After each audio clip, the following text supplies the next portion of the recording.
the ring from this? Oh, no, you haven't got it yet. No. Welcome, and thanks for coming to visit with us here at Leafs TV. And we're going to take you back, really, to your coaching infancy, I guess. And really, Scotty, when you think about it, this season starts, you aren't the coach of the St. Louis Blues, are you? No, actually, Lynn Patrick, I had a year left in a contract with the Canadians, coach the junior team, but I'd coached Craig Patrick, Lynn Patrick's son.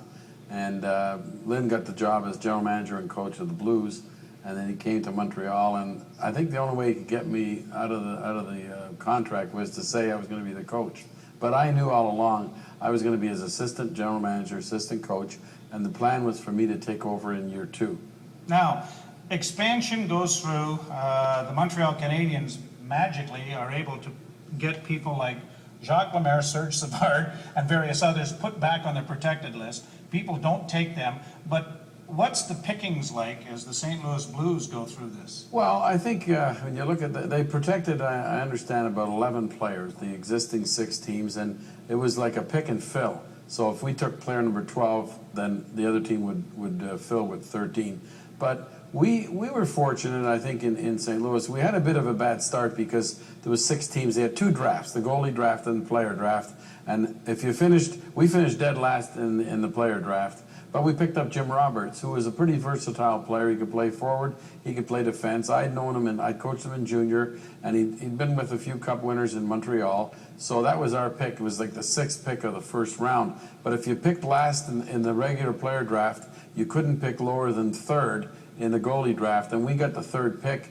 And I don't know the reason for it, but we got Glenn Hall, and that was a huge. I think people might have thought that he might have retired. He was 36, I think. Or he was painting his barn again. Yeah, well, that's another story. I visited his farm about a year later with the owner to sign him in August, and he didn't have a barn, and that was funny. He was always painting it, though, for the Blackhawks, wasn't he? That was his best story, and nobody ever knew it until we really got out there. But that was a huge acquisition for us. I would say of all the acquisitions we made over the first year or two, Glenn Hall was the real stalwart. Prior to this game, on December the 30th, you pulled the trigger on a 4-for-2 deal with the New York Rangers, which really puts your team off and running.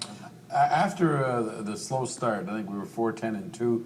Lynn Patrick he called me one night. He said, "Scotty, I really want to just concentrate on managing, and I want to elevate you to be the head coach a little bit earlier than we thought."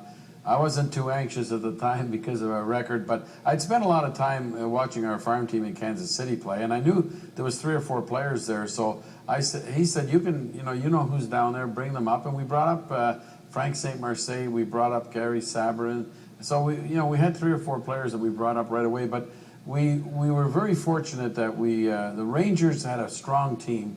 And the Hawks were good. Chicago was a strong team, but they didn't have anybody. The Rangers had nobody. Emil Francis was the manager to really go up against Bobby Hull. And Ron Stewart had a great start with the Blues. He was scoring goals. He was more a defensive type player, and he really appealed to Emil. They wanted that kind of player. Berenson was like a 4th centerman. It was really strange because he hadn't scored a goal the year before. He'd been injured.